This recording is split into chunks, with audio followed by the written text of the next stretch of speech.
Vamos abrir nossas Bíblias no livro de Jeremias, capítulo 6. Jeremias, capítulo 6. Vamos ver o verso 16. Assim diz o Senhor: ponde-vos à margem no caminho e vede, perguntai pelas veredas antigas, qual é o bom caminho? Andai por ele e achareis descanso para as vossas almas. Mas eles dizem: não andaremos. Uma vez mais, a parte inicial do versículo: ponde-vos à margem no caminho e vede, perguntai pelas veredas antigas, qual é o bom caminho? Andai por ele e achareis descanso para as vossas almas. Vamos orar uma vez. Amém. Querido Pai Celestial, somos tão agradecidos porque podemos nos reunir no nome do Teu Filho, Senhor Jesus. Amém. Por te pertencermos exclusivamente a Ti. Graças te damos por Tua bondade para conosco. Graças te damos porque fomos chamados para sermos participantes de Tua eterna intenção e propósito. Amém. Ajuda-nos na comunhão da Tua palavra nessa noite. Amém. Supera as nossas debilidades. Sim, Senhor. E que o Senhor mesmo traduza a Tua palavra aos nossos corações. Amém. Interpretando-a para o nosso homem interior. Amém, Senhor. Fala, Senhor, que Teus servos ouvem. Amém. Em nome do Senhor Jesus, esperamos em Ti. Sim, Senhor. Amém. Amém. Irmãos, se queremos viver uma vida cristã equilibrada e que avance em direção à maturidade, nós precisamos pelo menos de 3 coisas fundamentais. A primeira coisa: compreender aquilo com o que Deus está envolvido. Essa é a primeira grande necessidade para que cada um de nós tenha uma vida cristã sadia, equilibrada, e não apenas isso, mas que avança para o pleno chamamento de Deus. Compreender aquilo com o que Deus está envolvido. Vamos voltar a isso agora mesmo. A segunda coisa consequente, de extrema importância: cooperarmos com aquilo que Deus está envolvido. De que adiantaria sabermos qual é o desejo do coração de Deus, o eterno propósito de Deus em Cristo, como Paulo o chama em Efésios capítulo 3, se nós não estamos dispostos com todo o nosso coração a cooperarmos com aquilo que Deus está envolvido? De nada nos adianta esse tipo de conhecimento. E em terceiro lugar, também por consequência, nós conhecermos qual é o custo e qual é o conflito envolvido nessa cooperação. Então me permitam repetir isso por causa da importância desses assuntos. Em primeiro lugar, compreender aquilo com que Deus está ocupado. Segundo, cooperarmos com esta ocupação de Deus. Em terceiro lugar, conhecermos qual é o custo dessa cooperação e qual é o conflito envolvido nesta cooperação. Como temos dito desde ontem, Deus, em todas as intervenções soberanas que Ele fez na história, nos avivamentos, por exemplo, e mesmo fora deles, em indivíduos particularmente envolvidos na obra do Senhor, nunca Deus levou avante aquilo que Ele iniciou sem antes ter encontrado vasos do seu testemunho. Ele determinou no seu coração, Deus, que Ele não realizaria a plenitude de sua obra só. Ele cumpriu a redenção necessária para a execução de seu eterno propósito na cruz do seu Filho. Ele enviou o seu Espírito Santo como selo e garantia de que tudo que Jesus realizou na cruz do Calvário seria efetivamente cumprido na vida daqueles que ele escolheu e separou, seus filhos. Deus não confiou, essencialmente falando, a sua obra a homens. Essencialmente falando, Deus confiou a sua obra ao Espírito Santo. Por isso há uma certeza de que aquilo que Deus confiou a ele será levado a cabo, porque ele é Deus, o Espírito Santo. Todas as riquezas e valores estão depositados, podemos assim dizer, no Espírito Santo. Por isso, você não se lembra quando aquele óleo composto era feito para o uso no santuário, no Velho Testamento? Aquele óleo tinha características especiais para ser composto. E aquelas características falam das glórias, graças e virtudes da pessoa do Senhor Jesus. Então, digamos que tudo que o Senhor Jesus é depositado, confiado ao Espírito Santo para que ele o aplique na vida daqueles que Deus escolheu. Não é isso maravilhoso? Essa é a segurança que Deus o Pai e Deus o Filho têm de que a sua obra eterna será executada. Mas uma grande pergunta permanece: poderá ser executada contando com nossa cooperação ou sem a nossa cooperação pessoal? Deus nunca ficou sem o seu testemunho nos 2000 anos da história da igreja. Mas alguns responderam aos encargos do coração de Deus e outros não responderam. Isso cabe pessoalmente a cada um de nós e coletivamente às assembleias que o Senhor, por sua graça, tem levantado para o seu testemunho. Então, esses 3 elementos que nós citamos se aplicam tanto ao indivíduo quanto à assembleia, tanto ao testemunho pessoal de Deus em nossas vidas, quanto ao testemunho corporativo ou coletivo de Deus nas suas assembleias. Compreender aquilo com que ele está ocupado, cooperarmos com a sua ocupação e conhecermos o custo e o conflito envolvidos nessa cooperação. Nunca, em nenhuma fase dos tratos de Deus com a igreja, houve carência desse custo. Esse custo sempre foi necessário na vida daqueles que cooperaram com Deus, sejam homens ou mulheres, individualmente, sejam assembleias do povo de Deus. Sempre um custo foi pago e um conflito foi enfrentado.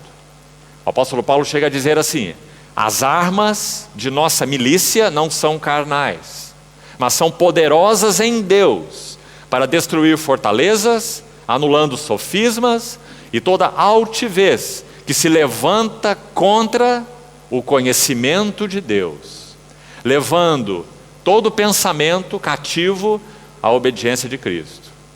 2 Coríntios capítulo 10, os versos 4 e 5. Então sempre houve custo e conflito envolvidos na obra de Deus. Agora, irmãos, se isto é assim, rapidamente abordando esses 3 elementos que nós acabamos de citar, nós vamos buscar hoje ver quais seriam então os retornos, como estamos aqui usando a palavra, um retorno ou retornos absolutamente indispensáveis para que Deus possa levar a cabo a sua obra. Estejamos certos que sem esses retornos, que buscaremos com a ajuda do Senhor examinar, é impossível que a obra de Deus seja levada a cabo. Mas antes de entrarmos ainda nesses retornos, vamos falar rapidamente sobre esses 3 itens que nós acabamos de citar. O primeiro deles, com o que Deus está envolvido. Nós iremos entrar em mais detalhes daqui a pouco, mas resumindo em poucas frases, com o que Deus está ocupado. Ontem nós falamos, o Novo Testamento é tão claro. Deus está ocupado em que todas as coisas do universo, então isso inclui a mim, a você, nossas coisas, nosso casamento, nossas famílias, nossos filhos, nossos relacionamentos, a vida da igreja, é claro. Deus está ocupado em que todas as coisas sejam cheias com seu Filho. Essa é a sua ocupação. Porque seu Filho é o grande interesse do seu coração. Irmão, será que temos compreendido isso com todo o seu significado? Será que já entendemos que nós somos amados e aceitos no Filho, ou por causa do Filho? Que Deus não tem um interesse primário em nossas vidas, que Ele tem um interesse primário no seu Filho. Então, porque Ele nos colocou em união com seu Filho, então seus interesses estão também em nós. Mas é por causa do seu Filho. Tudo Ele fez para o seu Filho, tudo Ele faz para o seu Filho, tudo Ele deu ao seu Filho. Quando Paulo escreve aos Efésios, também comentamos ontem, nós vemos que esse interesse de Deus de encher todas as coisas com seu Filho também tem um outro aspecto, ou um outro lado. Ele também quer encher o seu Filho com todas as coisas. Isso porque Ele é o herdeiro de todas as coisas. Tudo foi criado por meio dEle e para Ele. Porque dEle, por meio dEle e para Ele são todas as coisas. Não é para mim, não é para você, não é para a igreja, é para Ele. Todas as vezes que nós colocamos a igreja, ou a obra de Deus, ou o ministério da igreja, num lugar inadequado, o que nós temos é trevas e confusão, como também nos lembramos ontem. Lembre-se sempre dessa figura. É a lua, que é a figura da igreja, sempre nas Escrituras, ocupando a frente do sol, que é a figura de Cristo, que tem luz própria. A lua não tem luz própria, ela reflete uma luz que ela recebe do sol. Essa é a igreja. Quando a lua ocupa a frente do sol, o que nós temos é trevas.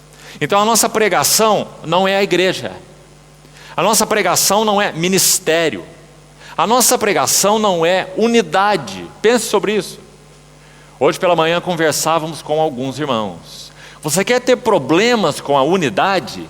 Pregue a unidade no meio do povo de Deus. Porque a unidade não é para ser pregada. Nós somos chamados para pregar Cristo. E quando nós pregamos Cristo, nós temos unidade. Como já disse um servo de Deus do século passado, assim: nós fomos chamados para orar, especialmente nesses dias do fim, para que Deus dê uma renovada visão de Cristo aos vasos do seu ministério. Se essa renovada visão de Cristo ocupar os nossos corações, nós teremos tudo o que é consequência desta visão. E unidade do povo de Deus é consequência dessa visão. Você compreendeu a diferença, irmão? Pregue a igreja e você terá problemas, confusão. Esta é a igreja, assim é a igreja, assim se vive a vida da igreja. Essa é a melhor maneira de edificar a igreja. Muitos já pregaram isso. Pregue você também, e você vai se encher de problemas. Porque nós não fomos chamados de pregar melhor maneira de edificar a igreja, nem técnicas, nem ministérios, nem unidade. Nós fomos chamados para pregar Cristo. E quando nós pregamos Cristo, nós temos a igreja. Quando nós pregamos Cristo, nós temos a unidade, porque há um só cabeça, há um só Senhor, há um só corpo, há um só Espírito. Mas irmãos, o que nós carecemos então? De profetas que preguem unidade? Ora, irmão, há muito tempo isso já começou a ser feito, muitas décadas atrás. E o que nós estamos tendo a partir daí são mais e mais e mais divisões. Nós tivemos há pouco tempo em conferência com os irmãos no Chile. Há mais de 5.000 denominações registradas no Chile. No Brasil, há mais do que isso, em torno de 8.000 denominações. Quanto mais se prega a unidade, mais divisão nós temos. Porque não há uma visão renovada das glórias de Cristo. E Cristo é o nosso único ponto de atração e de comunhão.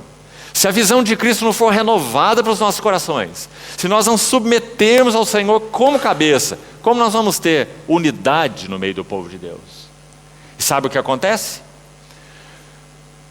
O que nós vemos é a tua unidade, a minha unidade, a unidade do outro e mais daquele outro, em torno da sua visão, do seu entendimento, do seu assunto, das suas preferências. Sabe qual é o maior inimigo da comunhão? O ideal de comunhão. Basta você ter um ideal de comunhão para você matar a comunhão. Porque a comunhão não é vivida baseada em um ideal. Compreende, irmão? A comunhão não é idealizada, não é idealística. A nossa comunhão é em torno de uma pessoa. Quando essa pessoa é tirada do centro, então um ideal, uma norma, um protótipo de comunhão é estabelecido, todas aquelas pessoas têm que se enquadrar naquele protótipo, modelo de comunhão. Se eles não se enquadram, eles estão fora da comunhão. Essa não é a comunhão do Espírito.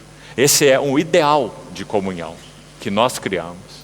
Que o Senhor nos guarde dessas coisas. E como nós podemos ser guardados dessas coisas? Só há uma maneira, uma visão renovada das glórias e das belezas do nosso Senhor Jesus. Amém. E então nós somos congregados aos seus pés. Então não há mais o meu ministério ou teu ministério. Há o ministério de Cristo sobre a igreja, para o qual Ele usa vasos, que têm uma visão clara dEle e cooperam com aquilo que está no seu coração. Não com o seu ideal de comunhão ou com o meu ideal de comunhão. Que o Senhor nos guarde de todas essas coisas. Então compreendermos aquilo com que Deus está envolvido é a nossa primeira grande necessidade. Irmão, parece que o Senhor tenha misericórdia de nós. Parece que nós, quando falamos sobre estar envolvido com Cristo, isso parece algo tão místico, tão aí etéreo, suspenso no ar, que não podemos tocar isso de forma palpável.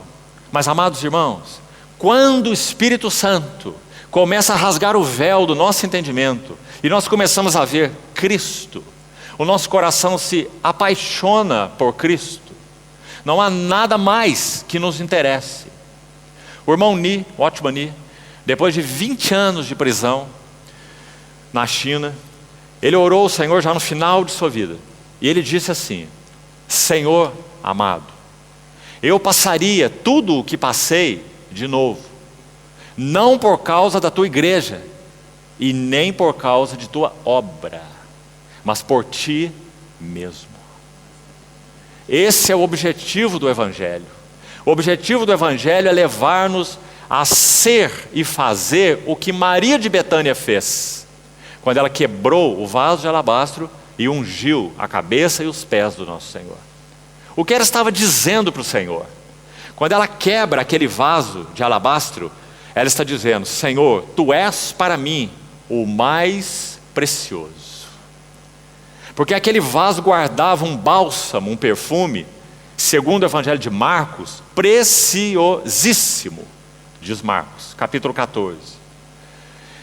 É muito difícil você transportar o valor de 300 denários daquele tempo para a moeda atual. Mas talvez, se fizermos isso, esse perfume custava algo em torno de $2.500 nos valores atuais. Aquele perfume era guardado por aquelas mulheres para a sua noite de núpcias. Quando fossem para a noite de núpcias, essas mulheres levavam o vaso preso a um colar que estava em seu pescoço. Então ela levava aquele vaso para o seu quarto e na noite de núpcias ela quebrava aquele frasco e derramava o perfume nos lençóis para a noite de núpcias. Que maravilha! Maria foi a única que viu nos olhos e no coração do Senhor Jesus a sua aflição. Lucas 18 diz que os seus discípulos nada compreendiam a respeito dessas coisas. Nem Pedro, nem Tiago, nem João e nem ninguém. Lucas diz, o sentido dessas palavras, sabe quais palavras? A cruz. Eu vou para Jerusalém, vou sofrer, vou ser escarnecido, cuspido, esbofeteado, disse o Senhor 3 vezes para os seus discípulos, em 6 meses, desde o monte Hermon até o monte Gólgota. O Senhor falou 3 vezes sobre a cruz. E Lucas 18 vai dizer, eles nada compreendiam acerca dessas coisas. Só uma pessoa o compreendeu, Maria de Betânia. Então 6 dias antes da Páscoa, o Senhor saiu de um retiro, numa cidade pequena, a mais ou menos 40 quilômetros a noroeste de Jerusalém, no deserto da Judéia, chamada Efraim, cidade de Efraim. O Senhor sai desse retiro e vem para Jerusalém a última vez, e ali ele vai morrer. 6 dias antes da Páscoa, quando o Senhor seria crucificado. O seu coração estava cheio de angústias. Nosso Senhor estava sendo procurado, buscado em Jerusalém para ser preso.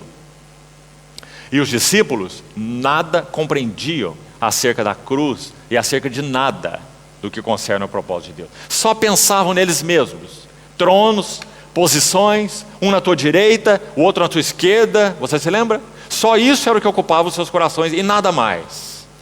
Mas Maria compreendeu o que estava no coração do Senhor.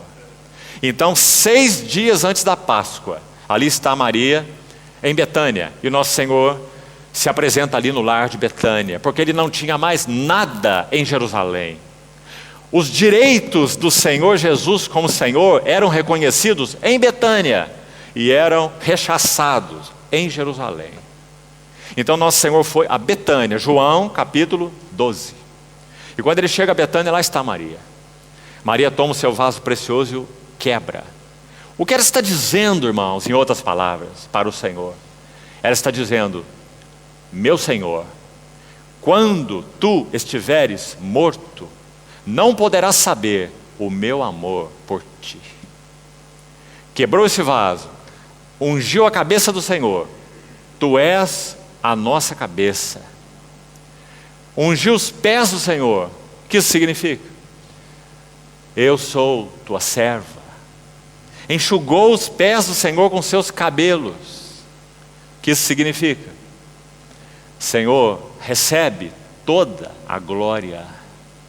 Porque segundo 1 Coríntios capítulo 11, o cabelo na mulher representa a sua glória.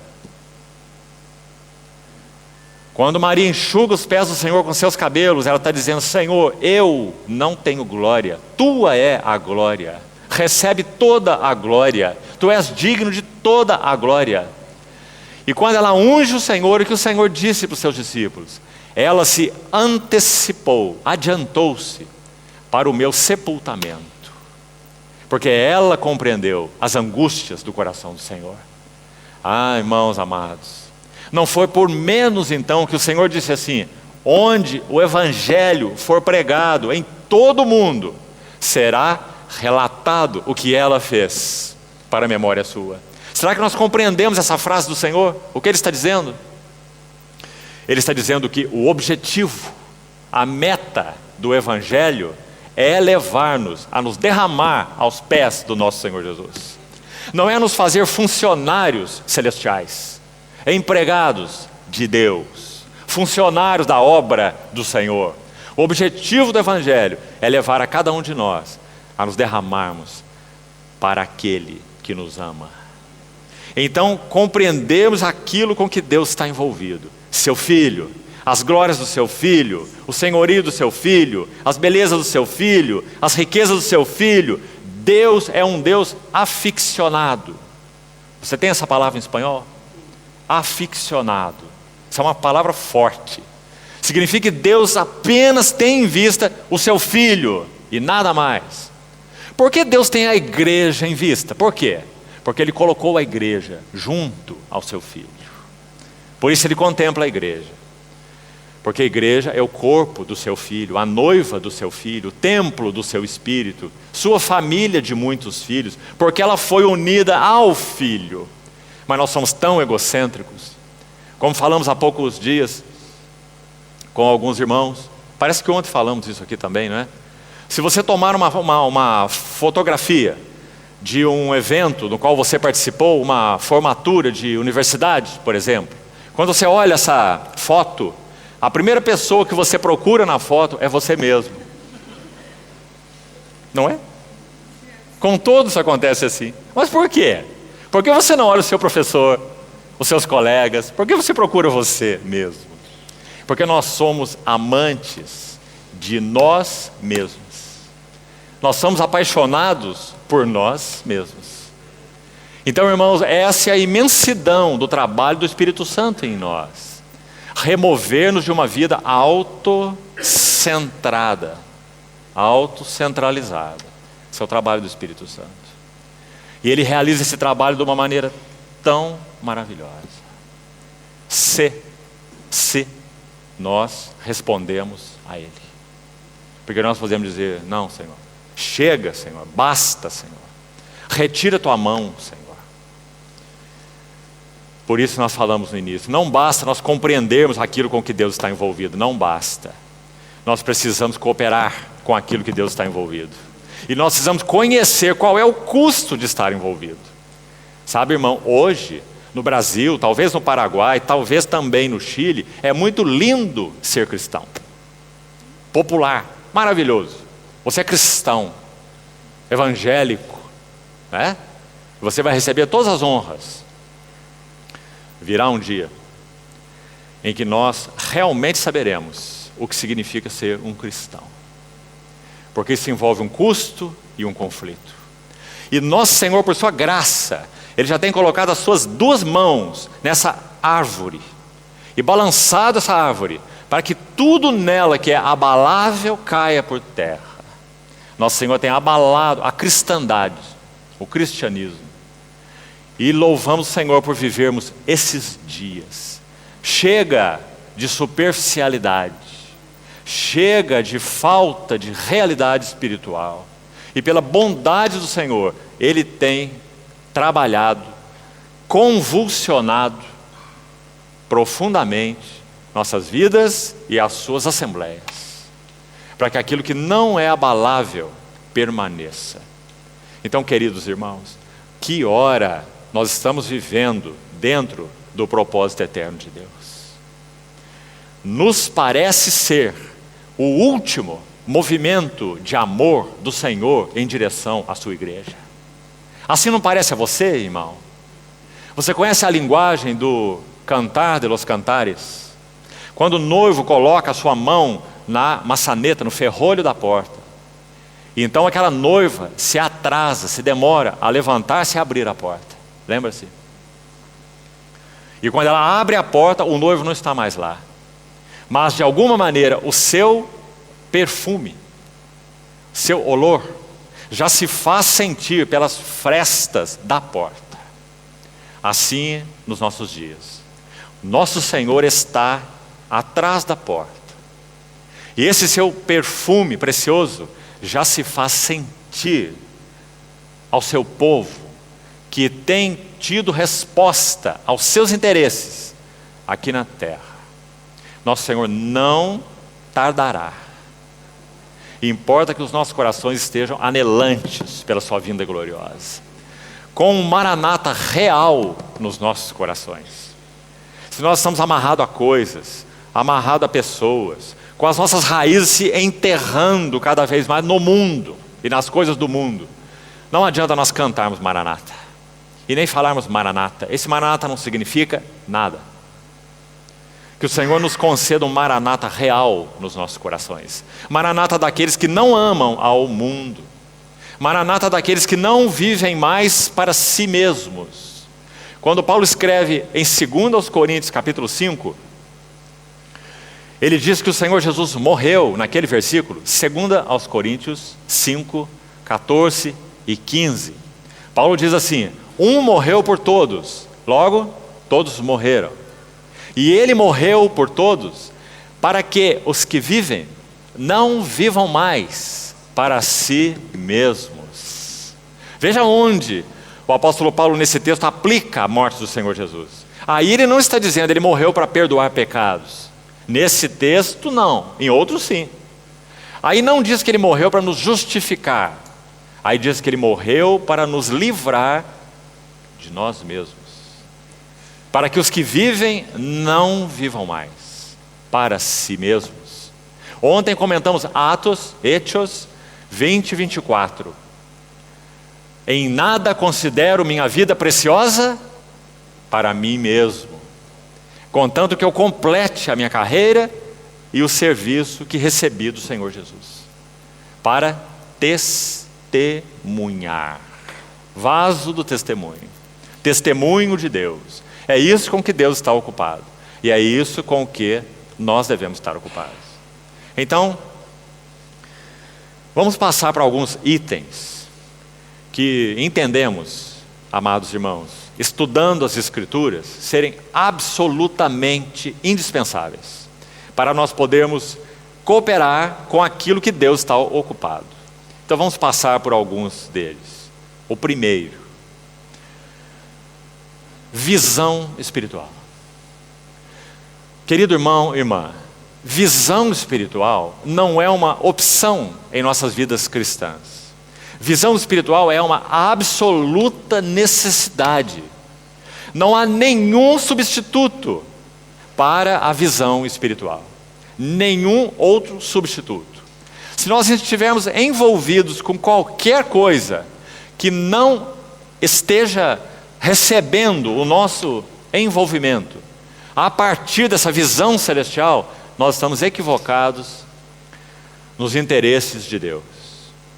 Visão celestial, visão espiritual é absolutamente necessária. Agora, o que é essa visão celestial? Paulo resumiu o propósito de Deus e a sua cooperação com esse propósito em uma frase. Quando ele disse ao rei Agripa em Atos 26, 19.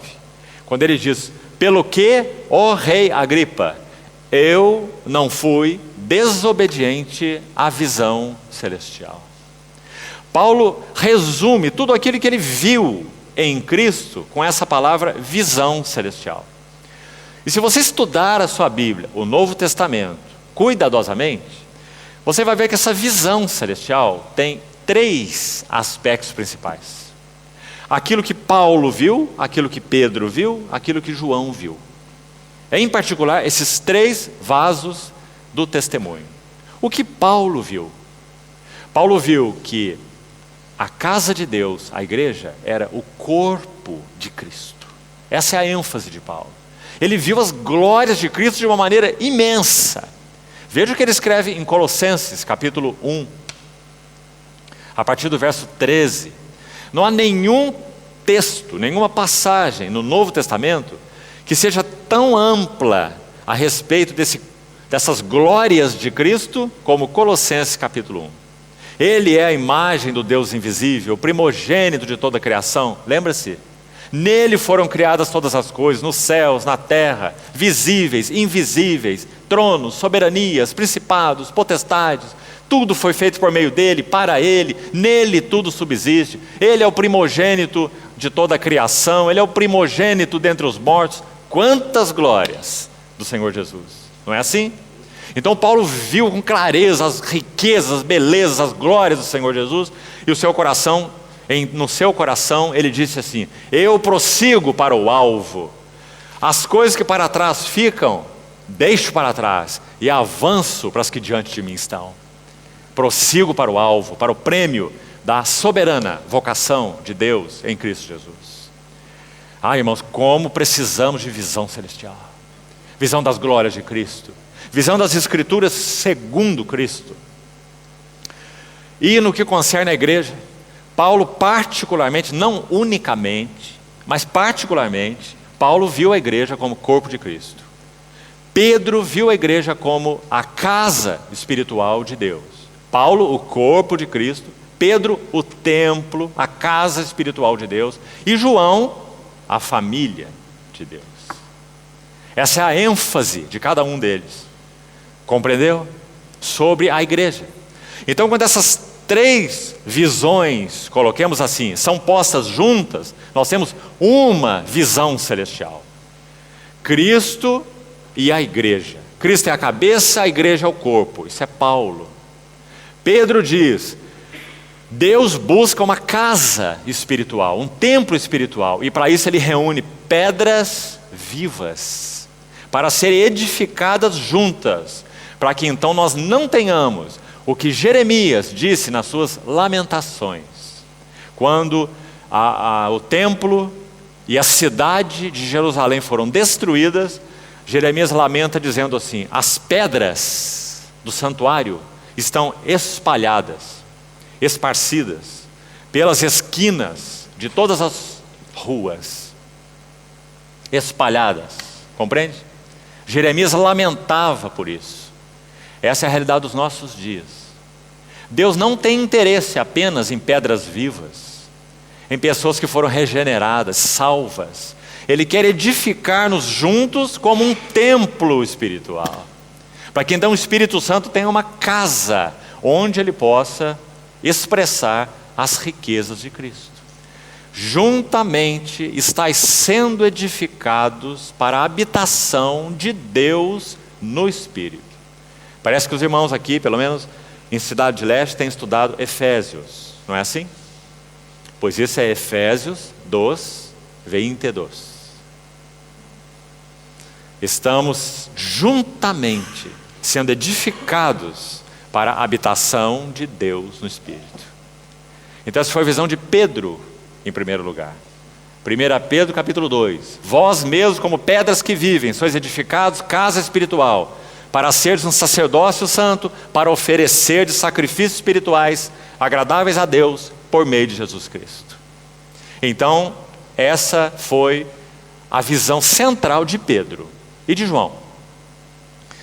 João escreve os seus escritos, todos os 5, quando ele já tinha em torno dos seus 90 anos de idade. João não tem escritos da sua imaturidade. Paulo tem. João não. João só tem escritos da sua maturidade. Então ele vai usar a palavra filhinhos, assim como ele ouviu do nosso Senhor Jesus. Filhinhos, amai-vos uns aos outros. Então João vai nos falar sobre a família de Deus.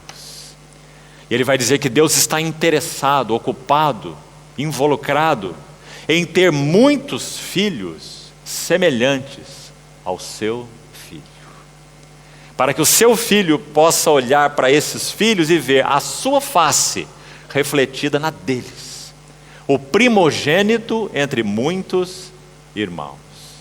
Essa é a visão de João. Então, irmãos amados, como nós precisamos que os nossos olhos sejam abertos. Sabe o que acontece nos nossos dias, de muitas maneiras? Nós temos especialistas em determinadas doutrinas.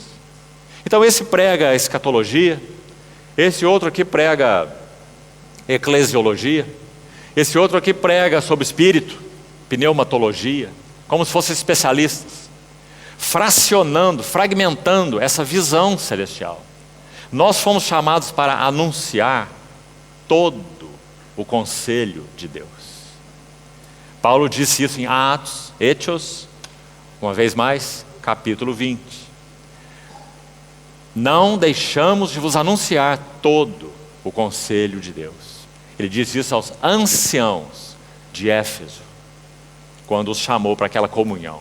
Então a primeira coisa que nós temos que retornar, veja o versículo de Jeremias 6,16. Ponde-vos à margem do caminho e vede. Como está esse versículo em espanhol? Algum irmão poderia ler? Como está? Em espanhol, 6,16. Así dijo Jehová, paraos en los caminos y mirad, y preguntad por las sendas antiguas, cuál sea el buen camino, y andad por él, y hallaréis descanso para vuestras almas. Parados. Ou seja, paraos. Então, se fala de detener-se, sim?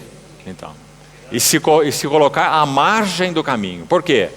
Quando nós estamos envolvidos com algo que não seja a sublime intenção de Deus, nós temos uma imensa dificuldade em pararmos. Porque nós estamos envolvidos. Então seguimos e seguimos e seguimos e não paramos. A exortação de Jeremias é: parem. Coloquem-se à margem do caminho e vede. Veja essa palavra, vede, como importante. Visão celestial.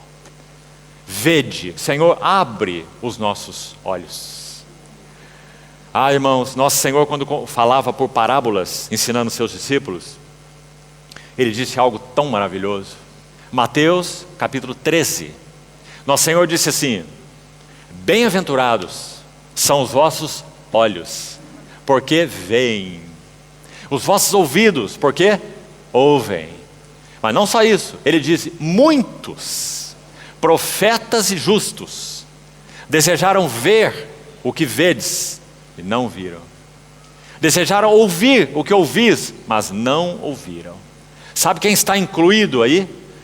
Moisés, Abraão, Samuel, Daniel, Jeremias, Davi, Salomão. Que homens tremendos de Deus eles foram, mas não viram, não ouviram, porque isso estava reservado para nós, o povo da nova aliança. Então Ele vai dizer: bem-aventurados são os vossos olhos. Aqueles profetas, aqueles justos desejaram ver, não viram. O que vós vedes e ouvis. Que responsabilidade nós temos de então nos dobrarmos diante do Senhor e dizer: Senhor, abre os nossos olhos. Queremos ver como o Senhor vê. Qual era a maior agonia de Paulo pelas igrejas que, pela graça do Senhor, naquelas cidades onde ele pregou o Evangelho, e as igrejas nasceram? Qual era a maior agonia de Paulo? Era esta. Você já percebeu? Era a respeito da visão celestial. Olha o que ele ora em Efésios de novo, capítulo 1. O Deus e Pai do nosso Senhor Jesus Cristo, o Pai da glória, vos conceda espírito de sabedoria e de revelação no pleno conhecimento dele. Como ele ora no capítulo 3 de Efésios: para que possais compreender, junto com todos os santos, qual é a largura, o comprimento, a altura e a profundidade, e conhecer o amor de Cristo que excede todo entendimento. Qual é a oração em Colossenses capítulo 2? Quero que saibais que grande luta, batalha, eu venho mantendo por vós, pelos laodicenses e por quantos não me viram face a face, para que os vossos corações sejam confortados, vinculados juntamente em amor, para que possais compreender o mistério de Deus, Cristo. Ele diz que tenham toda a riqueza da forte convicção do entendimento. Ele está falando sobre entendimento espiritual, visão espiritual, inteligência espiritual, para compreendermos o mistério de Deus, Cristo, em quem estão ocultos todos, não alguns, todos os tesouros da sabedoria e do conhecimento. Essa era a agonia de Paulo, irmãos. Por que não é a nossa agonia? Porque nós não nos paramos à margem do caminho, segundo Jeremias disse. Para nós então estarmos diante do Senhor em humilhação, dizendo: Senhor, abre os nossos olhos, porque temos estado envolvido com aquilo que o Senhor não está envolvido. Temos nos ocupado com aquilo que o Senhor não está ocupado. Abre os nossos olhos para os interesses do teu coração. Se nós não orarmos assim, como o Senhor vai nos conceder visão espiritual? Irmãos, amados, não confere com o que o Senhor disse. Quando ele olhou para a igreja de Laodiceia, que estava confusa e ensoberbecida, ele disse: aconselho-te que de mim compres colírio para ungires os teus olhos, para que vejas. Compres, há um preço. Qual é o preço? O preço é tudo de nós. Tudo de nós. Para que nós estejamos envolvidos com o que o Senhor está envolvido. Sabe qual é a recompensa? Tudo dele. Que o Senhor abra os nossos olhos, amados irmãos. Não há outro propósito para as nossas vidas. Graças a Deus por esse chamamento maravilhoso. Primeira necessidade então, um retorno à visão celestial. Do contrário, não podemos dar um passo no que concerne aos interesses de Deus. Um servo de Deus do século passado, Austin Sparks, dizia assim: visão espiritual não é tudo, mas é sempre o começo e o fundamento de tudo. Que importante, irmãos. O começo e o fundamento de tudo. Se nossos olhos não forem abertos para vermos Cristo e suas glórias, e a casa de Deus como ela é, corpo, templo e família, grande é esse mistério, mas eu me refiro a Cristo e a igreja. E então irmos entrando nesses assuntos tão maravilhosos nas Escrituras, nos seus detalhes, a natureza da igreja, a vocação da igreja, o ministério da igreja e tantos assuntos envolvidos nesse tema, como nós podemos cooperar com Deus. Nós iremos cooperar com uma determinada obra, talvez a nossa obra ou a obra de outro, ou seja lá o que for, mas não estaremos cooperando com aquilo que Deus está ocupado.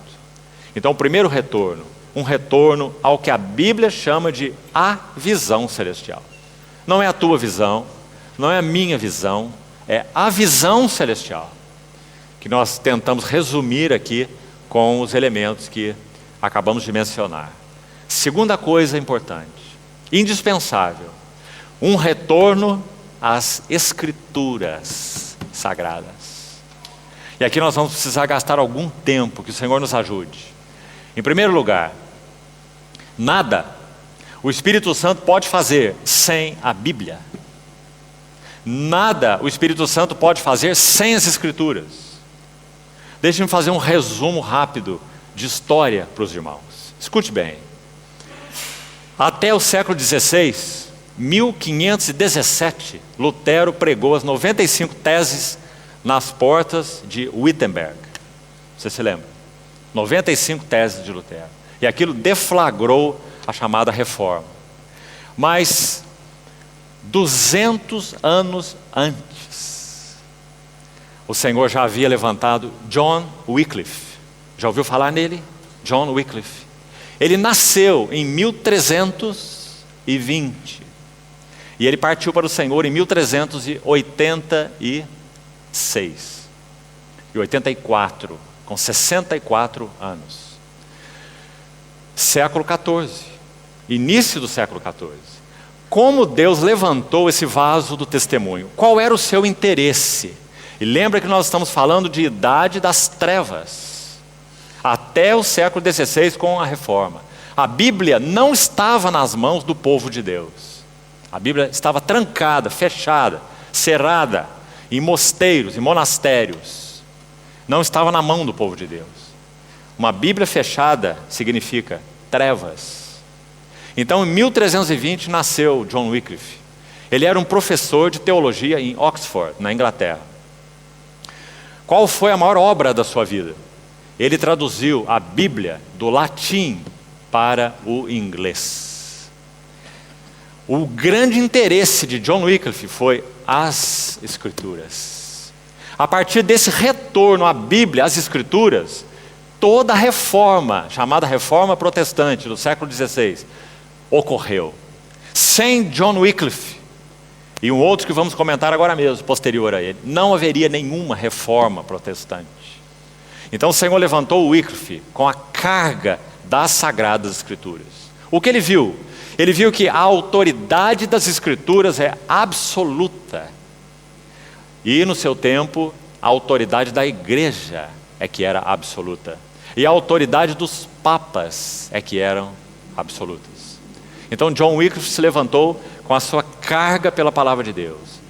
Ele realizou uma obra tal nessa tradução da Bíblia, do latim para o inglês, que essa obra foi um marco na história da língua inglesa. Tal era a erudição de John Wycliffe. Ele começou a falar contra as indulgências, que era o perdão comprado por dinheiro naquela época. Ele começou a falar contra a Eucaristia, na maneira como ela era ensinada no catolicismo romano. Quando Wycliffe estava quase a partir para o Senhor, 15 anos antes, nasceu John Hus, na Boêmia. Qual era a carga de John Hus? a mesma de John Wycliffe, as Escrituras Sagradas. Então, John Hus se levantou com a mesmo vigor e poder de Wycliffe, dizendo que as Escrituras Sagradas são a revelação infalível de Deus. Sabe o que aconteceu com John Hus? Ele foi condenado em um concílio chamado Concílio de Constança, em 1415. E no dia 6 de julho de 1415, ele foi queimado em uma estaca. Seu corpo foi queimado.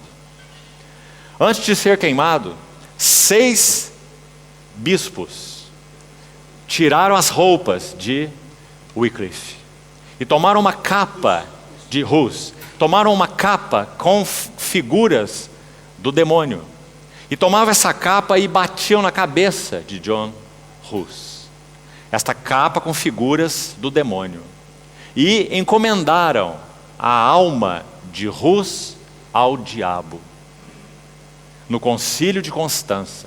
Quem fez isso? Os bispos daquela época. Qual era o crime de John Hus? Ele levantou sua voz, dizendo que as Escrituras tinham autoridade absoluta sobre o povo de Deus. Ele recebeu toda a sua herança de John Wycliffe. Então ele também falou contra o clericalismo, contra o clero, contra as indulgências. Irmãos, tão interessante o que Deus faz. John Wycliffe primeiro, John Hus depois, o mesmo encargo. 2 homens se voltando para as Escrituras Sagradas. 15 anos depois da morte de John Hus, foi ordenado que os ossos de Wycliffe fossem exumados do túmulo e fossem queimados. Muito interessante. John Hus foi queimado vivo e John Wycliffe foi queimado morto. Os 2 foram queimados por causa do seu amor às Sagradas Escrituras. Que maravilha, irmãos. Quando John Hus estava para morrer, disseram assim a ele. Primeiro disseram para que ele se retratasse de tudo que ele estava pregando, para que ele voltasse atrás de tudo que ele estava pregando. E ele disse que não o faria. Então eles disseram a eles, os seus inquisitores: nós tiramos de você o cálice da sua redenção. Em outras palavras, você agora não pode mais voltar atrás. Você selou a sua sorte, o seu destino. Nós tiramos de você o cálice de sua redenção. Sabe o que ele respondeu? Ele disse assim: o Deus Altíssimo não tirará de mim o cálice da sua redenção. Ainda hoje, eu espero, eu o beberei no seu reino. Então ele foi queimado vivo ali naquela praça pública. Por quê? Porque ele amava as Escrituras Sagradas. Irmão, se não houver um retorno às Escrituras Sagradas, nós não podemos ter nenhuma esperança na vida da igreja. Ah, que tristeza quando o povo de Deus se reúne para tantas outras coisas, menos para estudar a palavra de Deus, falar a palavra de Deus, orar a palavra de Deus, cantar a palavra de Deus, ministrar a palavra de Deus uns aos outros. Se a palavra de Deus não for central no nosso reunir, o que nós temos, irmãos? Nós temos subjetividade, compreende? Testemunhos aqui, testemunhos de lá, uma palavra aqui, outra palavra lá. Muita autoajuda, muita psicologia e pouca espiritualidade. Muito conselho e poucas escrituras. Se não houver um retorno consistente às Escrituras, nós não temos nenhuma expectativa de que o Senhor tenha um testemunho forte, vasos de testemunho nesses dias do fim. Não poderemos ter essa expectativa. Então que o Senhor nos ajude nesse segundo elemento, um retorno às Escrituras. Ainda algo sobre isso rapidamente. Você conhece o capítulo 8 do livro de Neemias? Lembre-se, força aí sua memória, para você lembrar o que está escrito lá, em Neemias capítulo 8. O povo de Deus está voltando do cativeiro babilônico. No cativeiro babilônico eles tinham as Escrituras, não é assim? Tinham a Torá, tinham os salmos, podiam cantar os salmos, podiam ler a Torá, mas não tinha nenhuma realidade espiritual. Nenhuma realidade. Apenas a letra. Quando eles retornaram para o lugar dos interesses de Deus, que era Jerusalém, então as escrituras foram tomadas de volta. Neemias capítulo 8. E aí você vai ver uma cena maravilhosa. Aqueles homens se revezavam, desde a alva até o meio-dia, lendo as escrituras. E não apenas lendo, mas eles estavam dando explicações a respeito do que se lia. Porque nos 70 anos de cativeiro babilônico, o povo desaprendeu o hebraico. Não tinham mais contato com a sua língua. Eles aprenderam o aramaico, que era a língua dos persas. Então agora, quando a Bíblia foi tomada em Neemias 8, eles leriam em hebraico e teriam que dar explicações em aramaico para que o povo entendesse o que se lia. Compreendeu?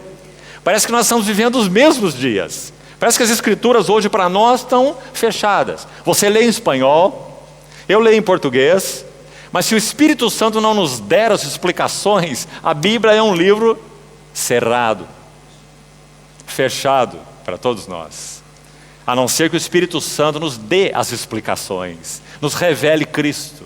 Então ali, desde a alva até o meio-dia, mais ou menos 6 horas, aquelas pessoas estavam lendo as escrituras, lendo as escrituras, lendo as escrituras. O que aconteceu? O povo se dobrou, rosto em terra, adorando a Deus, chorando, porque eles não tinham mais contato com as escrituras desta maneira. Agora a palavra de Deus era uma palavra aberta. Agora a palavra de Deus era uma palavra viva e eficaz, que estava penetrando o coração daqueles que estavam ouvindo. Não é isso que nós precisamos nos nossos dias? Você já ouviu a respeito de Martin Lloyd Jones, o ministro de Westminster? Ele pregou numa assembleia, cuidando do povo do Senhor por 30 anos. Ele tinha uma filha muito querida, e essa filha se casou e se mudou da cidade. E ele manteve correspondências por cartas com essa filha durante vários anos. E essas cartas foram reunidas, são muito lindas. Escute uma das coisas que ele disse para sua filha a respeito das notícias sobre a capela de Westminster, onde ele ministrava. Ele disse assim: minha filha, quando eu prego a palavra, há convicção entre aqueles que estão ouvindo. Mas eu espero, eu aguardo o dia em que haverá contrição. Contrição. Não apenas convicção, mas contrição. Foi isso que aconteceu em Neemias, capítulo 8. Contrição, não apenas convicção. Eles dobraram seus joelhos e adoraram o Senhor, e choraram diante do Senhor, porque agora eles ouviram a palavra de Deus viva. Qual é o desejo de Deus hoje? Irmãos, sobre todas as outras coisas, é este: que o Senhor conceda visão aos vasos do seu ministério nesses dias. Que haja um corpo, não 1, 2 ou 3, mas um serviço profético na igreja de Deus, onde Cristo possa ser visto de novo com frescor, com beleza, para que então nós possamos adorá-lo em espírito e em verdade, para que então Ele possa reunir o seu povo em torno dele mesmo e de nenhuma outra coisa mais, e de nenhuma outra pessoa mais, ou nenhum ministério mais, mas reunidos em torno de Cristo e só de Cristo, e juntos aos seus pés. Mas isso não acontecerá se nós não tivermos irmãos e irmãs que se voltem para a palavra de Deus, porque Ele é o único instrumento para que o Espírito Santo opere isso em nossas vidas. Deixe-me citar um último exemplo, que acho que vai nos ajudar muito. No século passado, aliás, vamos fazer um caminho diferente, e vamos chegar até aí.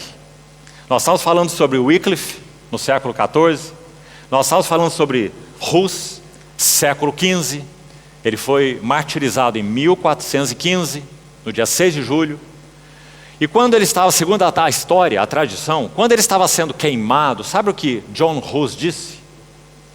ele profetizou. Ele disse: hoje vocês estão queimando o ganso. Seu nome significa ganso, como um pato, ganso. E ele disse: daqui a 100 anos, Deus levantará um cisne, contra o qual vocês não poderão prevalecer. E esse cisne foi Lutero, porque Lutero significa cisne. Ele profetizou na sua morte. Então Lutero foi levantado exatamente 100 anos depois de John Hus. Então, mais 100 anos depois, vamos de 100 em 100 anos. Agora vamos para o começo do século 17, 1620 em diante. O que aconteceu ali? Um movimento, digamos assim, um avivamento na vida da igreja, na história da igreja, chamada o movimento puritano. Assim foi conhecido. Por que foram chamados de puritanos? Era um nome pejorativo, compreende? Eles estavam como que zombando dessas pessoas, chamando de puritanos. Por que foram chamados de puritanos? Porque eles se voltaram para as Escrituras e compreenderam o caráter de Deus, e compreenderam a santidade de Deus, e compreenderam o chamamento de Cristo para que tudo em nossa vida fosse santo. Não apenas santo no reunir, santo no cantar, compreende? Santo no serviço a Deus, mas santo na família, santo no trabalho, santo nos pensamentos, santo no coração, nas atitudes. Então eles foram chamados de puritanos. Um maravilhoso avivamento. 100 anos depois. Então nós temos o Wycliffe, depois temos Hus, depois temos Lutero, depois temos os puritanos. Aí nós vamos mais 100 anos. O que nós temos? O grande avivamento do século XVIII. Começo do século XVIII, 1714 em diante. Quando o Senhor levantou George Whitefield, John Wesley, Conde Zinzendorf, os irmãos moravianos. Zinzendorf nasceu em 1700 e partiu para o Senhor em 1760. O mesmo período do grande despertamento evangélico. E ali estavam aqueles irmãos, cheios das Escrituras, voltados para a palavra de Deus, pregando o Evangelho. Quem foi o primeiro homem que pregou o Evangelho fora de lugares chamados consagrados? Só era permitido pregar ali. Eram como lugares santos. Tem que subir ao púlpito e pregar ali. Aquele lugar é consagrado. Compreendeu? George Whitefield foi o primeiro que deixou esses lugares e foi pregar nos campos, para os campesinos, para os trabalhadores de minas, os mineiros de carvão. Eles saíam das suas minas com seus rostos cheios de fuligem, negros, porque trabalhavam nas minas. E quando George Whitefield abria a palavra e pregava o Evangelho, aqueles mineiros choravam. E aquelas lágrimas lavavam seus rostos onde elas escorriam. Então Whitefield dizia assim: eu sei quando a palavra de Deus está penetrando seus corações, porque os seus rostos se parecem como o rosto de zebra. Não é lindo, irmãos? Como zebras. Eram homens enormes, homens fortes, homens rústicos, rudes, que trabalhavam naquelas minas. Homens que não tinham medo de nada, brutos. Mas quando a palavra de Deus penetrava os seus corações, aqueles homens choravam. A palavra de Deus é viva e eficaz. O que nós precisamos hoje? Palavra de Deus, viva e eficaz. Irmãos, que o Senhor obtenha vasos para o seu testemunho nos nossos dias. Há privilégio maior nessa vida? Não há. Podemos ser vasos para o testemunho do Senhor. Não há nenhum privilégio maior em nossas vidas. Vamos para mais 100 anos depois. Mais 100. Agora estamos no começo do século XIX. O que aconteceu na primeira metade do século XIX? Um grupo de irmãos, na Irlanda, na Escócia, se levantaram contra a religião institucionalizada. E eles foram conhecidos como os Irmãos Unidos. Entre eles, John Nelson Darby, um dos maiores mestres da palavra de toda a história da igreja. E com ele, George Miller, tão conhecido, Robert Chapman, o apóstolo do amor, William Kelly, homens que amavam o Senhor e a sua palavra. Por isso nós tivemos o impacto deles na história. Não foi porque eram homens bem intencionados, era porque eram homens que amaram a palavra de Deus, mais uma vez. E agora nós chegamos onde estávamos, mais 100 anos, e vamos para o começo do século XX, o século passado. O que aconteceu ali? 3 homens, em particular, o Senhor usou, que são marcos de Deus em todo o século XX. E eles são Austin Sparks, Watchman Nee. Austin Sparks na Europa, principalmente na Inglaterra. Watchman Nee na China e Bakht Singh na Índia. Watchman Nee e Bakht Singh nasceram no mesmo ano, 1903. Nunca se conheceram. Aquilo que o Senhor fez na China com Watchman Nee, Ele fez na Índia com Bakht Singh. Ele era um ortodoxo da religião chamado Sikh. Entre os hindus é a mais ortodoxa. Seu pai era abastado. Seu pai era algodoeiro, plantava algodão. E a Índia, na década de 30 do século passado, era um país paupérrimo, pobre, muito pobre. Mas a família de Bakht Singh era abastada. Então seu pai o colocou para estudar engenharia mecânica. E ele saiu da sua casa para completar os seus estudos. E o seu pai disse para ele: você nunca negue a tua fé. A fé hindu, a fé dos Sikh. Então quando ele saiu para completar os seus estudos, ele se mundanizou. Ele deixou para lá a sua religião hindu e se mundanizou. Fazendo uma viagem para o Canadá, ele estava em um navio, e ali estavam alguns jovens reunidos e adorando o Senhor. E Bakht Singh se colocou ao lado deles e começou a ouvir o que estava acontecendo naquele navio. Poucos minutos depois, ele estava com seus joelhos dobrados, quando aquele grupo de jovens se ajoelhou para orar ao Senhor. E ele dá o seu testemunho dizendo assim: eu não sabia o que eu estava fazendo com os meus joelhos dobrados, minhas rodilhas dobradas. Não sabia o que eu estava fazendo. Mas ali o Senhor estava já perfurando o seu coração. Quando ele chegou no Canadá, ele foi hospedado por uma família cristã. Veja os arranjos de Deus. E eles deram a ele um livro, a Bíblia. Então Bakht Singh abriu esse livro e começou a ler a Bíblia numa tardezinha. E ele não conseguiu dormir. Ele passou toda a noite e toda a madrugada lendo a Bíblia. E ele disse que quando ele leu o Evangelho de João, que dizia: em verdade, em verdade, em verdade, em verdade, o Senhor dizendo assim, como registrado por João. Então ele diz que aquela palavra perfurou o seu coração. E ele viu que Jesus Cristo é a verdade. A partir daí, irmãos, resumindo essa história, Bakht Singh se apegou tanto à palavra de Deus, que certa vez, escute isso, ele foi entrevistado por Martyn Lloyd-Jones, que nós já citamos.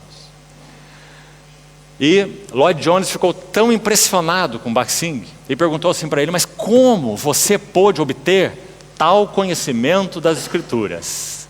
Sabe o que ele respondeu? Ele não fez nenhum seminário, ele não fez nenhum curso de teologia. Então ele respondeu assim: lendo a minha Bíblia de joelhos, até 14 horas por dia. Ele amava as Escrituras. Ele viveu 97 anos. Partiu para o Senhor no ano 2000. Só fazem 15 anos que ele partiu para o Senhor. Mais de 10.000 assembleias locais foram estabelecidas na Índia durante a vida e o ministério de Bakht Singh. 10.000 assembleias locais, do norte ao sul da Índia. Você pode imaginar, irmão? Bakht Singh e muitos outros cooperadores, por causa do que Deus fez naqueles vasos. Irmãos, nós já estamos vivendo de novo mais 100 anos depois desses irmãos. o que Deus tem para fazer nos nossos dias? Onde estão os vasos do testemunho de Deus nos nossos dias? Será que o Senhor não tem interesse mais neles? Será que o Senhor não quer renovar a sua palavra viva para a sua igreja nos nossos dias? Colocar a todos nós de joelhos diante dele? Nos conduzir de novo ao frescor e ao vigor das Escrituras? Abrir de novo a revelação de Jesus Cristo para nós, qual nunca antes nós tivemos? Deus não está interessado nisso? Sim, Ele está interessado. Mas como Ele fará isso? Se Ele encontrar no meio de nós vasos para o seu testemunho. Ah, irmãos, que ofereçamos a Ele todo o nosso coração. Tudo que temos e tudo que somos é nada diante da imensidão desse propósito de Deus. Se o Senhor nos usar para sermos parte, porque não podemos ser todo, só podemos ser parte. Se Ele nos usar para ser parte do que Ele quer fazer nesses dias, esse é o maior privilégio das nossas vidas. Que o Senhor alcance em nós vasos pessoais e vasos corporativos do seu testemunho. Então esse aqui é o segundo item. Então o primeiro retorno à visão celestial. Olhos abertos e iluminados. Segundo retorno às Escrituras Sagradas. Aliás, que visão celestial nós teremos sem as Escrituras? Impossível. Então esse é o segundo retorno. Ainda, de acordo com essa palavra de Jeremias, vamos para um terceiro retorno. Cada um deles está atrelado ao outro, envolvido no outro. Retorno à centralidade da pessoa e obra do Senhor Jesus. Quando o povo de Deus voltou do cativeiro da Babilônia, qual foi o primeiro elemento que eles restauraram? Quando pisaram aquela terra, qual foi? Altar. Porque o altar sempre, no Velho Testamento, aponta para a cruz de Cristo. Sempre. Altar fala de consagração, tudo para Ele, o Senhor. Então o primeiro elemento restaurado, o altar. Não parece isso para os irmãos uma loucura? Como aquele povo pode voltar para uma cidade queimada, uma cidade deserta, uma cidade exposta a feras, a animais? Como eles podem se preocupar em restaurar um altar enquanto eles estavam expostos a inimigos? Como? Nenhum exército, em sã consciência, faria isso. Iam preocupar primeiro, número 1, restaurar os muros. Não é lógico, irmão? Primeiro os muros, para que eles estejam protegidos. Mas não na visão de Deus. Na visão de Deus, se há uma relação correta com Deus no altar, nós não precisamos temer os nossos inimigos. Por isso eles restauraram o altar em primeiro lugar. E a partir do altar, os fundamentos, lembra-se? Fundamentos, que importantes são os fundamentos. Então depois do altar, os fundamentos. Deus triuno, a pessoa divina humana de Cristo, a expiação, a justificação pela fé, a ressurreição de Cristo, a ministério e obra, a pessoa e obra do Espírito Santo, a natureza da igreja, a segunda vinda do Senhor, todos esses são fundamentos. Então a restauração dos fundamentos. E depois, imediatamente, adversários se levantam. Não é interessante, irmão? Enquanto o altar não está no lugar, ou seja, a centralidade da pessoa e obra de Jesus Cristo. Quando isso não é claro no nosso meio, o inimigo não se importa conosco. Preste atenção. Porque nós estamos envolvidos com algo que não responde aos interesses de Deus. Porque Cristo não está no centro. O altar não está no centro. Então o inimigo não vai se levantar.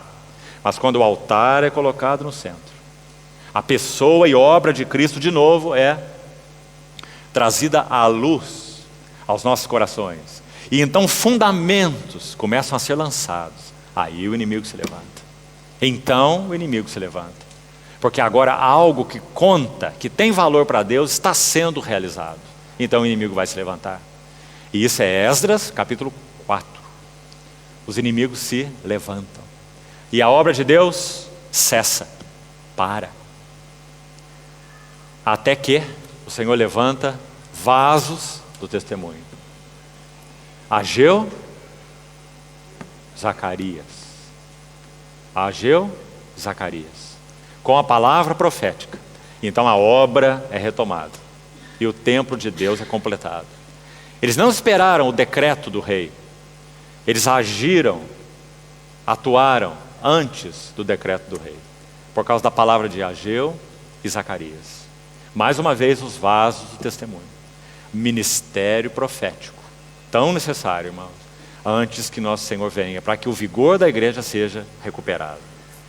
Vamos para um terceiro retorno, ainda baseado nesse mesmo versículo. De alguma maneira nós já o mencionamos, mas vamos citá-lo aqui especificamente. Um retorno ao entendimento do eterno propósito de Deus em Cristo Jesus. Qual é o eterno propósito de Deus em Cristo Jesus? E aqui não podemos entrar nesse assunto, senão nós vamos até a alva, até amanhecer aqui juntos. Os irmãos estão estudando Efésios. Efésios fala sobre o eterno propósito de Deus em Cristo Jesus. Então esse seria mais um elemento de retorno. Nós precisamos, como Assembleias do Senhor, retornarmos ao entendimento do eterno propósito de Deus em Cristo, para estarmos ocupados com o que Deus está ocupado. Mais um retorno. Retorno à dependência da pessoa e ministério do Espírito Santo. Fundamental. Se nós não recuperarmos, amados irmãos, o lugar do ministério do Espírito Santo na vida da igreja, nós não vamos a lugar algum. Já falamos também no início. O Espírito Santo é o Eliezer, o servo de Abraão, enviado por ele, responsável por produzir, por encontrar, produzir e adornar uma noiva para o seu filho Isaac, que é a figura de Cristo. Esse é o ministério do Espírito Santo. O Espírito Santo, na grande parte das assembleias, tem sido colocado para fora da porta, porque nós sabemos tudo, nós sabemos como reunir, nós sabemos o que fazer, nós temos a liturgia, nós já temos a nossa maneira, nossas técnicas, nosso modo, nós já conhecemos as Escrituras, nós já temos um depósito, não é assim que falamos? Um depósito dentro de nós, e não temos mais dependência do Espírito Santo. Mas o Espírito Santo é o único que pode iluminar e revelar Cristo. É o único que pode convencer, é o único que pode regenerar, é o único que pode interpretar as Escrituras. Então um retorno ao entendimento e à experiência, não basta entendimento, a experiência da nossa insuficiência e da suficiência do Espírito Santo é profundamente necessário. Deixe-me dizer algo aqui rápido para os irmãos. 1 Coríntios e 2 Coríntios fazem um contraste muito sério, muito grande. Em 1 Coríntios nós temos carnalidade. Em 2 Coríntios nós temos espiritualidade. Em 1 Coríntios nós temos a carência da cruz na vida da Assembleia dos Coríntios. Por isso eles tinham ciúmes, invejas, contendas, soberba e tudo que havia naquela igreja, naquela Assembleia. Porque a cruz não estava operando na vida dos coríntios. Mas em 2 Coríntios nós temos o resultado da operação da cruz na vida do apóstolo Paulo. A falta da cruz nos coríntios e a operação da cruz em Paulo, em 2 Coríntios. Então quando nós abrimos 2 Coríntios, que carta é essa, irmão? Sobre o Espírito Santo. 2 Coríntios. É chamada a autobiografia do apóstolo Paulo. Sabe o que ele diz logo no capítulo 1? Veja como está aí em espanhol. 2 Coríntios 1, 9 e 10. 2 Coríntios 1, 9 e 10. Eu vou citar em português, os irmãos vão acompanhando aí em espanhol. Paulo fala assim: porque não queremos, irmãos, que ignoreis a natureza da tribulação que nos sobreveio na Ásia, porque foi acima das nossas forças, a ponto de nos desesperarmos da própria vida. 2 Coríntios, capítulo 1, versos 8 hasta el 10. Aí ele vai dizer assim: contudo, já em nós mesmos tivemos, agora veja essa palavra, a sentença de morte. O que é sentença de morte? Ele vai explicar. Ele vai dizer, é para que não confiemos em nós mesmos. Não confiemos em nós mesmos. Deus sabe, o Espírito Santo sabe que essa é a nossa maior dificuldade. Todos nós confiamos em nós mesmos.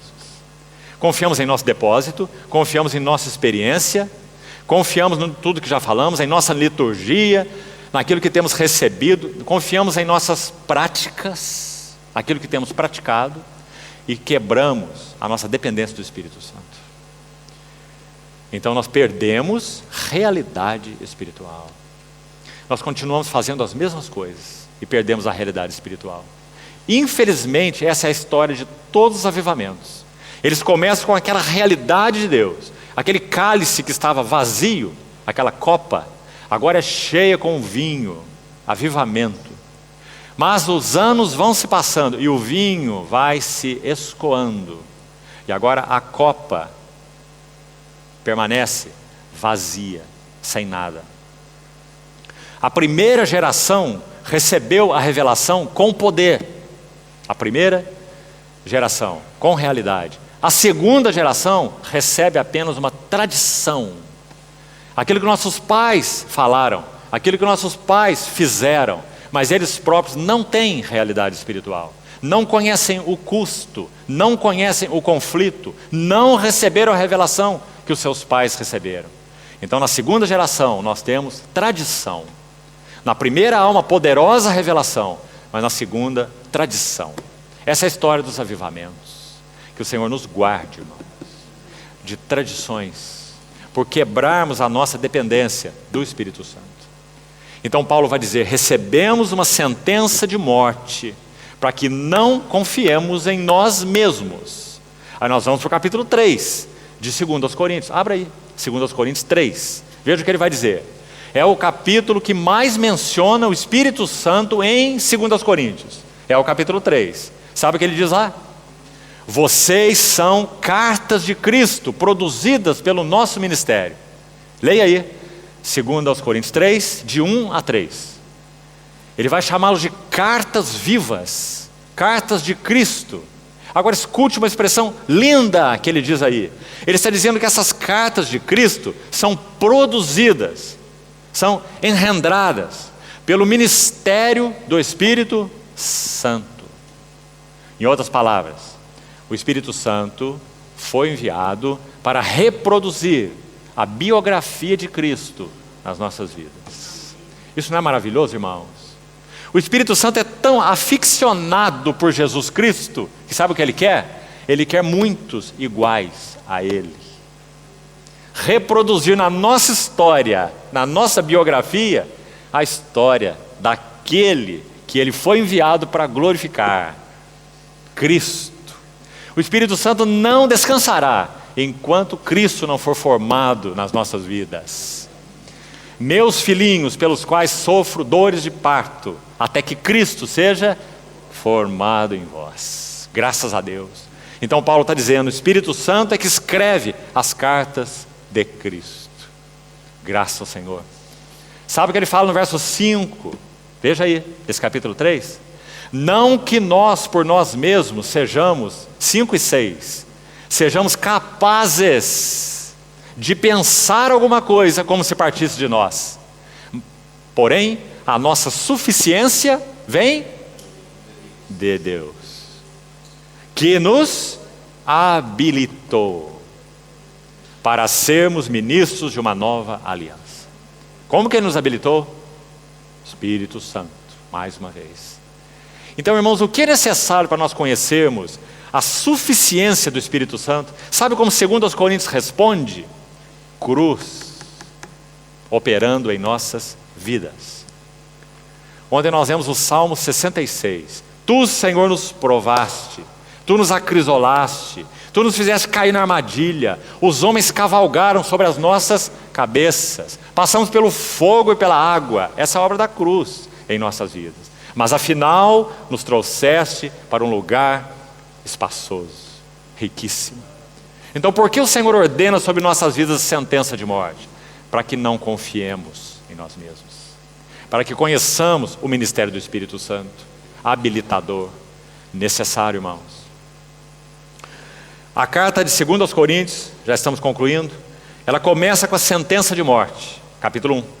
Sabe como ela termina, 2 Coríntios? Vá ao capítulo 12. E Paulo vai dizer assim, para que eu não me ensoberbecesse com a grandeza das revelações, foi-me colocado um espinho na carne, mensageiro de Satanás. Você quer localizar lá? Versículo 7 do capítulo 12 de 2 Coríntios. Então a epístola começa com uma sentença de morte e termina com um espinho na carne. O que você acha, irmão? Esse é o caminho do serviço segundo o Senhor. Esse é o caminho da experiência da dependência do Espírito Santo. Agora vá para o meio da epístola, capítulo 4, a partir do verso 7. Sabe o que tem lá? Mais cruz. Levando, verso 12, 2 Coríntios 4, 12. Levando sempre no corpo o morrer de Jesus. Para quê? Porque Deus é, não sei se você tem essa palavra em espanhol, macabro. Você conhece essa palavra, macabro? Deus é macabro. Deus quer que opere em nós morte, morte, morte, é?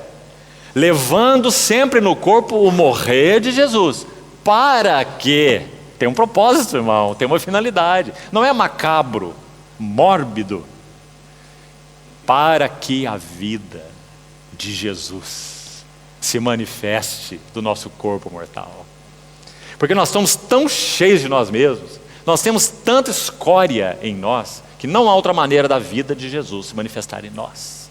A única maneira é levando sempre no corpo o morrer de Jesus.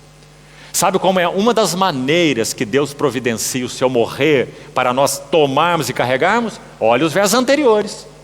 Em tudo somos atribulados. Essa maneira de Deus. Porque Paulo vai dizer em Romanos 5 assim: a tribulação produz perseverança. E a perseverança produz experiência.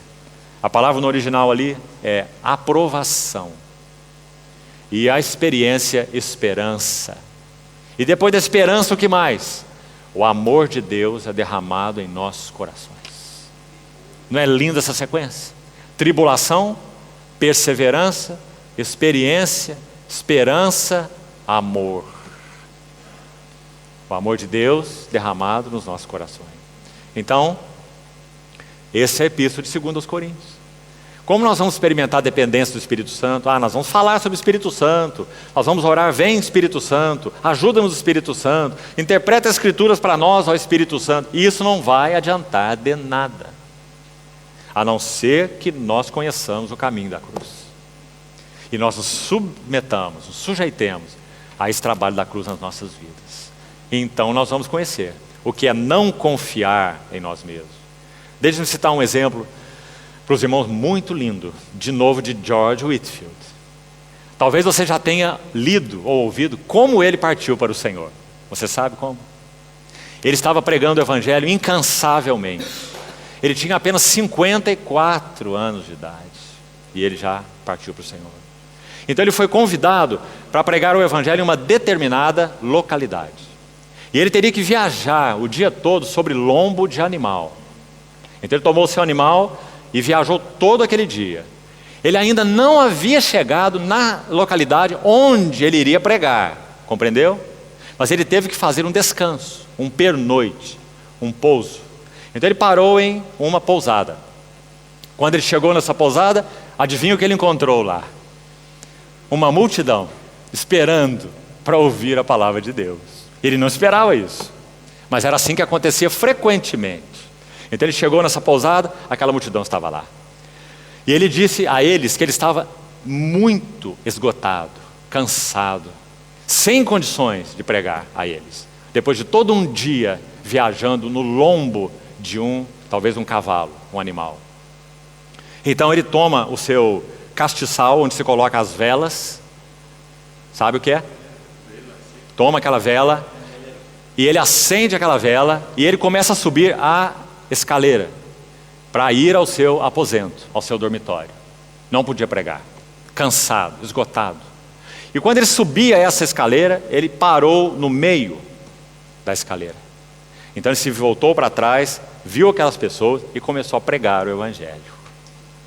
E ele pregou o Evangelho até aquela vela se consumir toda. Quando a vela se apagou, George Whitefield terminou de subir essa escaleira, foi ao seu aposento, deitou no seu leito e partiu para o Senhor. Aquela vela representa a vida e o serviço de George Whitefield. Paulo disse assim: eu ainda me gastarei, e ainda mais me deixarei gastar em prol das vossas almas. Não é maravilhoso, irmão? Essa vela representou a vida de George Whitefield. Ah, que privilégio o dele. Que nós também tenhamos o mesmo privilégio. Sermos vasos do testemunho do Senhor, consumidos pelo eterno propósito de Deus. Ah, irmãos amados, nossas vidas em geral são tão medíocres, tão pobres. Nós vivemos para as nossas coisas, nossos interesses, e eles são tão pequenos. Deixe-me citar um último exemplo para nós terminarmos. Certa irmã estava orando a respeito do serviço ao Senhor. E ela estava lavando as suas louças na cozinha. E havia uma menina, sua filha, que estava aqui puxando as suas saias, enquanto essa mãe estava lavando as louças. E essa mãe estava orando ao Senhor e dizendo assim: Senhor, eu te amo. Desejo tanto que o Senhor use a minha vida em uma forma mais ampla no teu serviço. Eu estou de alguma maneira cansada dessa cozinha, desses afazeres domésticos. E a sua filha estava lá puxando a saia de sua mãe. E sua mãe lavando a louça e orando ao Senhor. E a sua mãe empurrava essa filha para o lado e dizia: agora não posso te atender, não me moleste. E continuava lavando a sua louça e orando ao Senhor. E essa menina tinha em seus braços uma bonequinha, uma munheca, com o braço quebrado. E ela queria que sua mãe consertasse a sua bonequinha. E a mãe empurrava sua filha: agora eu não posso, estou ocupada, não me moleste. E lavando a sua louça e orando ao Senhor: Senhor, eu quero te servir em esferas cada vez maiores. Então aquela menina saiu e foi para o seu quarto dormir, essa criança, abraçada na sua bonequinha, e com o seu rosto vermelho de chorar.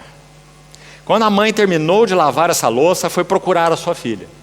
Encontrou a sua filha deitada no leito, e então o Senhor falou ao coração desta mãe assim: esta menina é a minha mensageira para você. E essa boneca com o braço quebrado é o meu serviço para você. Quem é fiel nas pequenas coisas, será fiel nas grandes coisas. Ah, como precisamos aprender essa lição, irmãos. Que o Senhor nos conceda sermos fiéis naquilo que Ele nos tem confiado, para que Ele encontre amplitude de trabalho nos nossos corações. Nós somos muito cobiçosos. Nós queremos fazer e cada vez fazer de uma maneira maior. Nós somos megalomaníacos. E Deus tem que tratar com esses vasos megalomaníacos, doentes, para que nós não possamos nos arruinar. Qual é o instrumento de Deus para fazer isso? A cruz. A cruz. A palavra de Deus é viva e eficaz. Penetra até o ponto de revelar as motivações do coração. E Ele usa também as aflições, as tribulações, para dizer: você não está em um mar de rosas. Você não está em um navio de cruzeiro. Você está em um navio de batalha. Graças a Deus pelo trabalho da cruz. Se nós não retornarmos a um entendimento e uma experiência, aí está mais um item dentro desse que estamos citando para os irmãos. Um retorno ao entendimento e à experiência do que significa caminho da cruz. Uma das maiores verdades que Deus trouxe de volta ao seu povo no século passado, através dos 3 irmãos que nós acabamos de citar, foi o caminho da cruz. Sparks mesmo é um herdeiro, espiritualmente falando, de Jesse Penn Lewis e de Campbell Morgan. Essa ênfase a respeito do caminho da cruz foi trazida à luz com poder e realidade ao povo de Deus de novo, século XX. Antes disso você não vai ouvir essa expressão. Nada se falava sobre o caminho da cruz. Mas graças ao Senhor, nós possivelmente sejamos a última geração antes que o Senhor venha. Então qual é a nossa responsabilidade? Irmãos, fazermos todos esses retornos que nós acabamos de dizer. Um retorno à visão celestial, um retorno à centralidade de Cristo, um retorno às Escrituras, um retorno à dependência do Espírito Santo, um retorno ao caminho da cruz. Do contrário, o Senhor não poderá obter o que Ele deseja nos nossos dias. Sabe por quê? Porque não há outro caminho para Deus operar. Só há este caminho. É o único caminho. Então que o Senhor abra os nossos olhos. Continue falando aos nossos corações. E em particular, nessas assembleias que o Senhor tem reunido aqui nessa região do Paraguai, irmãos amados, gostaria de concluir com isso. Alentem-se, porque vocês são privilegiados em poderem estar recebendo do Senhor aquilo que Ele tem concedido aos irmãos nesses dias. Por muitas maneiras, sejam por livros, sejam por mensagens que os irmãos ouvem, sejam por irmãos que têm buscado de alguma maneira estar aqui em companheirismo e cooperação com a obra do Senhor nesse país. Assim como nós temos sido privilegiados. Então alentem-se os seus corações. Se o Senhor tem falado de novo, é porque apesar de nós, Ele continua e continuará buscando vasos para o seu testemunho. A única coisa que nos resta é dizer, sim, Senhor, nós queremos ser vasos para o seu testemunho. Vem subordinar todas as coisas de nossa vida aos teus interesses. Seja isso marido, esposa, filhos, bens, trabalho, relacionamentos, tudo. Que o Senhor nos ajude nisso, irmãos. Não há outro propósito pelo qual vivermos. Somos muito privilegiados. O Senhor confiou algo para nós. Ele não confiou para o mundo. O mundo não entende nada dessas coisas. O mundo há de nos perseguir por causa dessas coisas. Esse depósito foi confiado a nós. E nós somos responsáveis por ele. Então que o Senhor encontre em nós vasos de testemunho. Vamos retornar ao Senhor e aos seus interesses. Vamos retornar às Escrituras. Alguns irmãos reúnem por décadas. E um dia, pela graça do Senhor, eles têm seus olhos abertos. E eles veem essas necessidades dos retornos que nós acabamos de citar. Sabe o que muitos deles perguntam para si mesmos? O que nós estivemos fazendo todas essas décadas? O que nós estivemos fazendo? Nós nos reunimos para quê? Quem sabe uma música daqui, outra música de lá, um testemunho daqui, outro testemunho de lá, subjetividades. Mas nada o Senhor obteve de modo consistente nas nossas vidas e nem no nosso testemunho. Irmãos, esse é um momento terrível e é um momento maravilhoso. Um paradoxo, as duas coisas. O terrível é que nós temos que ir aos pés do Senhor e dizer, Senhor, perdoa-nos. Das 7 igrejas da Ásia, o Senhor disse, arrepende-te para 5 delas. Porque se nós temos entendido a necessidade de retorno a estes pontos que nós citamos, só há um caminho para esse retorno. Arrepende-te. Irmos diante do Senhor e dizer, Senhor, perdoa-nos. O nosso coração se ocupou sim com outras coisas. Nós estivemos distraídos todos esses anos. Nós estivemos atentando cada um para si próprio e os seus interesses. Daniel capítulo 9. Perdoa-nos, ouve-nos, perdoa-nos e age. Essa foi a oração de Daniel. Age, atua, Senhor. Enquanto o povo estava em pleno cativeiro babilônico. Daniel capítulo 9. Sabe o que aconteceu no capítulo 10 de Daniel? Imediatamente depois dessa oração de confissão, de humilhação aos pés do Senhor, no 9, sabe o que aconteceu no 10?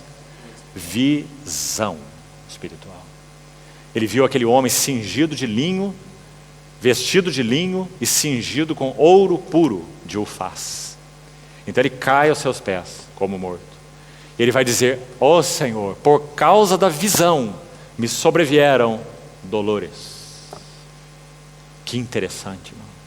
Você não quer sofrer? Você não quer dores? Não ore sobre visão celestial. Ore sobre o pão de cada dia. Continue orando sobre o pão de cada dia. Ó Senhor, me dá o pão de cada dia. Mas não ore por visão celestial. Porque aqueles que oram por visão celestial vão experimentar dores. Que o Senhor nos ajude nesses dias, irmãos. Porque não há dores mais benditas do que essas. Essas dores Paulo chamou em Colossenses 1:24. Aflições de Cristo. Que eu preencho na minha carne a favor do seu corpo, que é a igreja. Paulo está dizendo, eu sofro, vocês são edificados. A cruz opera em mim, a vida opera em vocês. Não é maravilhoso o trabalho de Deus, irmão? Que o Senhor nos ajude nisso, para que compreendamos qual é o seu caminho para a edificação da sua igreja. Nós achamos que é estudar, nós achamos que é fazer cursos, nós achamos que é ler livros. Tudo isso é importante, tem o seu lugar. Mas precisamos fazer esses retornos que nós acabamos de citar. E só há um caminho para eles então, é o arrependimento. Sabe o que significa arrependimento? Quando nós demos as costas para o Senhor e nos voltamos, fugimos da presença dEle por causa da nossa soberba, nós saímos assim, em pé, com o nosso corpo bem esticado. Nós demos as costas para o Senhor. Fechamos a porta. Agora, para voltar, essa porta é dividida em duas folhas. Você já viu? Aquela porta de bang bang, de faroeste antigo? Aquelas portas que faziam assim? Agora, para voltar ao Senhor, a porta tem duas folhas. E nós temos que entrar pela porta de baixo. Então nós temos que abrir a folha de baixo e nos dobrarmos, para nós retornarmos ao Senhor. Só assim Ele pode nos receber. Isso é arrependimento. Que o Senhor nos ajude, irmãos. E que haja um retorno consistente nos nossos corações. Não de boca, não de língua, não de palavras, mas com todo o nosso coração. Porque nós somos privilegiados. Ele nos chamou para ser vasos do seu testemunho. Que o Senhor mesmo, por sua graça, possa impactar os nossos corações. Vamos orar juntos, mais uma vez. Querido Pai Celestial, nós nos consideramos mesmo tão privilegiados, Senhor, porque nós ouvimos a Tua voz e o Senhor abriu os nossos olhos. Por outro lado, nos consideramos tão responsáveis por aquilo que o Senhor nos tem confiado. Por isso, Senhor, não retire a Tua mão de misericórdia das nossas vidas e não retire a Tua mão de tratamento de sobre as nossas vidas. Purifica-nos, Senhor, como se purifica a prata. Remove as escórias que há em nosso interior. E, Senhor, para o Teu testemunho, te pedimos que o Senhor encontre vasos nesses dias do fim. Ah, Senhor, queremos ser uma geração forte, que responde aos interesses do Teu coração. Por isso, Senhor, vem nos enfraquecer, vem nos humilhar, vem nos dar um verdadeiro espírito de arrependimento, para que o Senhor recupere aquilo que tem sido roubado das nossas vidas. Por amor do Teu nome, nós oramos. Em nome de Jesus. Amém, Senhor.